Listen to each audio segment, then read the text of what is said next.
Le président de la CAF et donc vice-président de la FIFA, M. Ahmad Ahmad, suspendu 5 années à la veille de la campagne électorale pour briguer la CAF, n'est-ce pas l'occasion de renverser la table et de restaurer un football africain en grand danger, M. Vincent?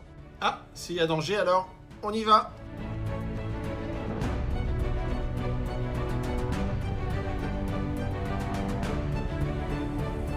Non, il n'y a pas que des mauvaises nouvelles dans le football africain. Déjà, les sélections nationales rejouent, enfin.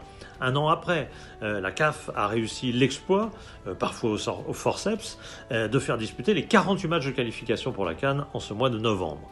Et puis il y a la suspension d'Ahmad Ahmad, le président de la CAF, qui au moins clarifie la situation avant les élections. Même si on avait bien compris, avec les candidatures d'Augustin Senghor et Ahmed Yahya, deux membres de son COMEX, que le président Ahmad, sous le coup d'une procédure du comité d'éthique de la FIFA, ne pourrait se représenter malgré le soutien, soi-disant, de 46 fédérations sur 54.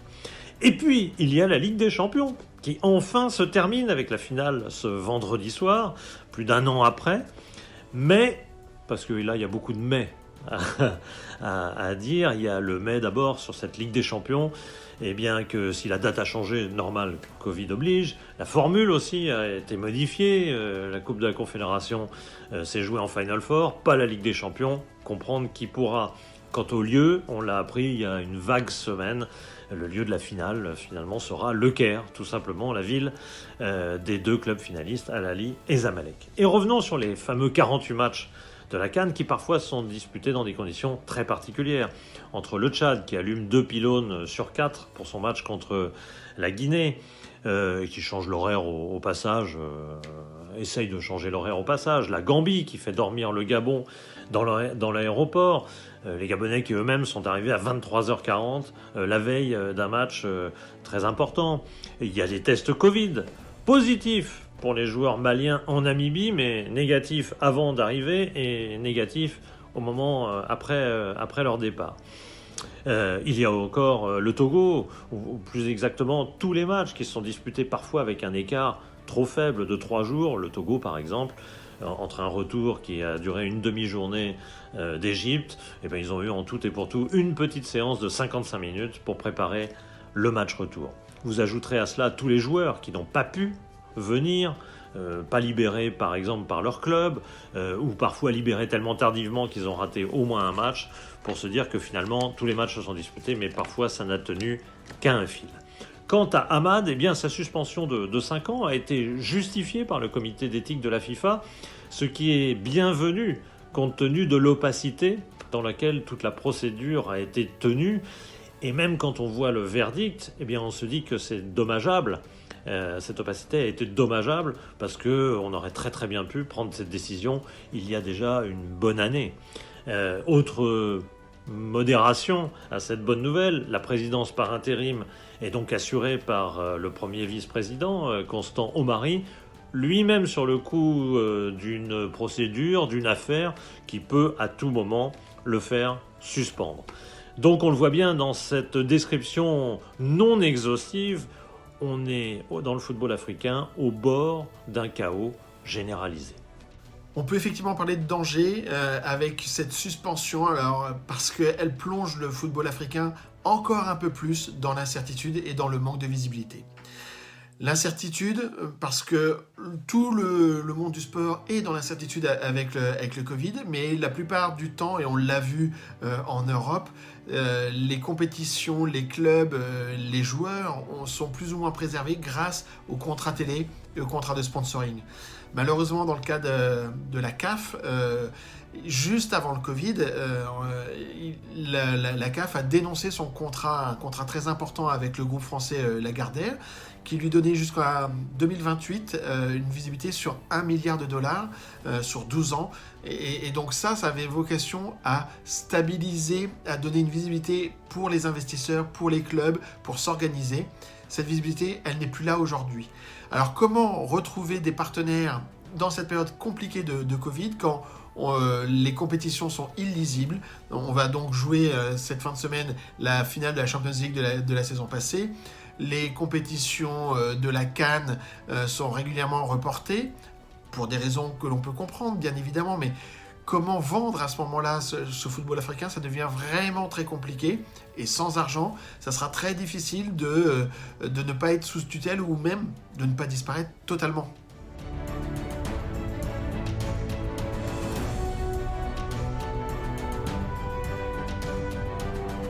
Philippe, je vais te rejoindre, effectivement, il n'y a pas que des mauvaises nouvelles dans cette situation pour le football africain.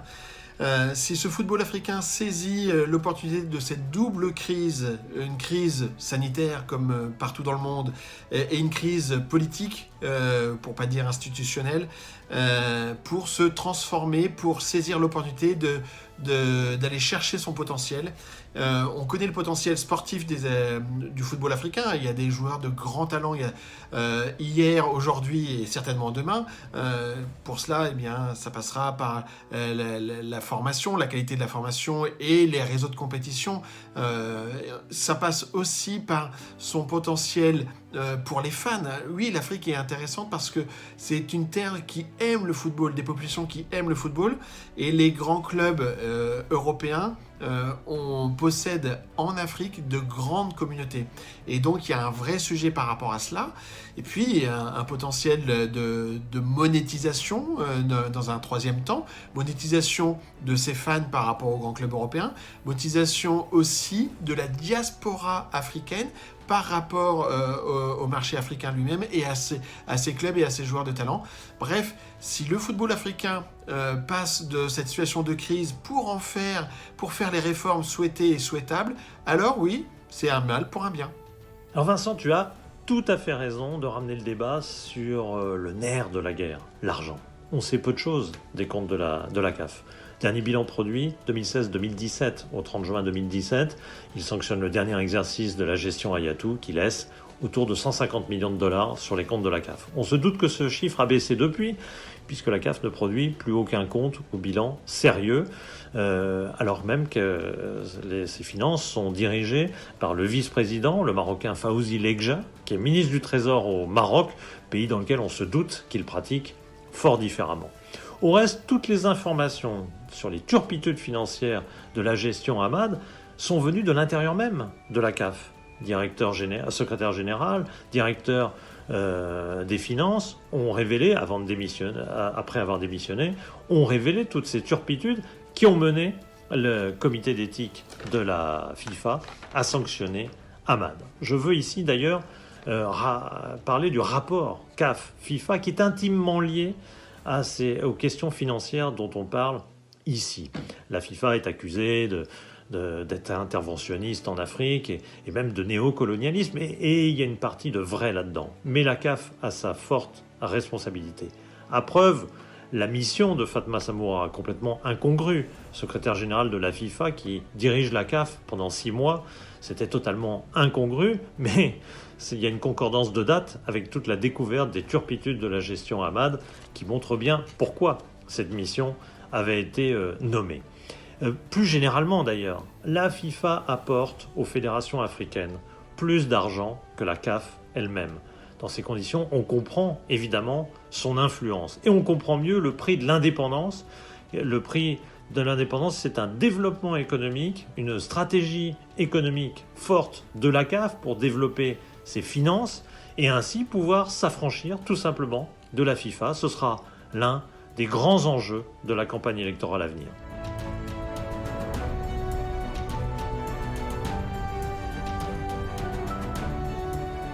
Alors pour les solutions, il faut déjà s'intéresser à l'élection à venir qui s'annonce déterminante. D'abord parce que le jeu n'a jamais été aussi ouvert, sans aucun candidat sortant. Il faudra attendre déjà le 12 janvier que le comité d'éthique de la CAF valide les 4 candidatures. Et encore, peut-être y aura-t-il, d'ici l'élection le 12 mars, d'autres types d'accords entre candidats. En tout cas, il est assez peu probable qu'il y ait 4 candidats sur la ligne de départ. Mais en tout cas, il se dessine une véritable opposition francophone contre anglophone. Ces derniers incarnés par la candidature du milliardaire sud-africain Patrice Motsepe, qui aura sûrement des faiblesses politiques, mais qui aura sûrement des avantages à mettre la campagne sur le terrain de l'économie, ce qui sera une véritable révolution dans une campagne électorale pour la CAF. En face, les francophones, ou le francophone, incarneront sûrement une plus grande force politique, mais ils devront s'adapter et avoir un programme de réforme pour ne pas juste incarner une continuité contestable avec Ahmad qu'ils soutenaient tous.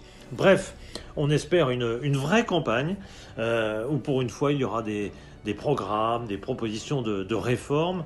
Ce ne sera que bénéfique évidemment pour la CAF. En complément de ce besoin d'un nouveau pouvoir fort et porteur d'un projet, eh bien, il faudra une meilleure définition, c'est l'autre solution, une meilleure définition et organisation des compétitions de la CAF.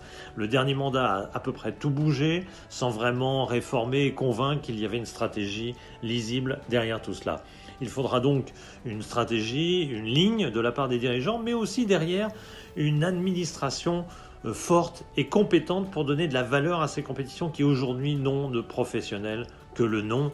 Les multiples exemples donnés ici montrent qu'on n'est pas encore dans le professionnalisme. Or, l'Afrique n'est en rien condamnée à vie à être la risée du monde entier, comme par exemple devant les images des Gabonais dans l'aéroport de Banjul. C'est à la CAF de changer cela et d'instaurer un nouveau projet fort. Ah, si effectivement on a une campagne pour la présidence de la CAF qui permet d'avoir un vrai projet, un vrai programme et un président ou une présidente bien élue, ça sera un premier point effectivement. Des directions sportives avec un calendrier bien stable, bien visible, ça sera déterminant pour la commercialisation. Et après, il faut jouer la carte du digital. Le digital permettra à l'Afrique d'aller au-delà de son retard structurel du moment pour se mettre au même niveau quasiment que le reste du monde. Le taux d'équipement, notamment en smartphone, est déjà très élevé. Ça permettra donc de régler des problèmes de logistique, mais aussi d'aller chercher un potentiel économique, notamment dans la diaspora africaine, qu'elle vive en Europe, aux États-Unis ou ailleurs. Et donc là, il y a une vraie carte à jouer pour le football africain, pour son développement, et c'est tout ce que le football en général peut souhaiter.